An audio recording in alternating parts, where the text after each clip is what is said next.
দেখেন ৬০০ টাকার জিনিস আমি কিভাবে ১০০ টাকার ভিতর করে ফেললাম। আসসালামু আলাইকুম। সবাই কেমন আছেন? আশা করি সবাই ভালো আছেন। আলহামদুলিল্লাহ আমিও ভালো। আমরা মেয়েরা আমাদের মাথায় বুদ্ধি কম না। লাস্টে যে ছবিটা দেখবেন সেম একই জিনিস আমি নিজে হাতে করেছি। ছেলেদের স্কুল দিয়ে আনার সময় একটা কাঠের দোকান থেকে আমি একটা কাঠ নিলাম। আলহামদুলিল্লাহ আমার ভাগ্যটা মনে হয় ভালো। আমি যে কাঠটাই চয়েস করেছি ওই কাঠটাই কালো কালার করা ছিল। আবার আমি যেটা কিনতে চাইলাম ওইটাও কালো কালার ছিল। ২ টা সেম সেম মিশে গেছে। মাত্র ৪০ টাকার কাঠ আর ৬০ টাকার দড়ি। আমি ওদের কাছ থেকে ড্রিল দিয়ে ৪ টা ফুটা করে এনেছি। কিন্তু আমার দড়িটা এত মোটা কিনা হয়ে গেছে যে ছিদ্রের ভিতরই যাচ্ছে না। অনেকক্ষণ ধরে অনেক চেষ্টা করতেছি তাও পারতেছি না।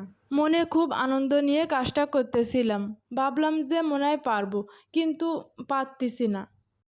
দড়ির ২ মাথা একটু আগুন দিয়ে পুড়িয়ে নিলাম। ভাবলাম এবার মনে হয় যাবে। দেখি চেষ্টা করে দেখি যায় কি না।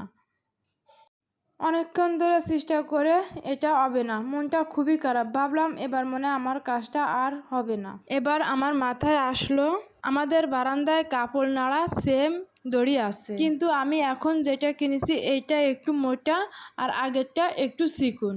এটাও অনেকক্ষণ ধরে চেষ্টা করার পরে এটা ঢুকাতে পারলাম। এই কাঠটা অনেকদিন দোকানে থাকার জন্য কাঠটার কালো কালারটা কেমন যেন একটু হয়ে গেছিল। আমার ঘরে কালো কালার ছিল, ওইটা দিয়ে বিরাশ দিয়ে আমি রঙটা করে নিচ্ছিলাম। এখন নতুন চকচকা হয়ে গেল। রং করা শেষ করে আমি গাছগুলো এনে সাজায় দেখতেছিলাম দেখতে কেমন লাগে, আগেরটার মতন কি সেম হয়েছে কি না। সবাই ভালো থাকবেন। আল্লাহ হাফেজ। এই লাস্টের ছবিটা হলো আমি কিনতে চাইছিলাম।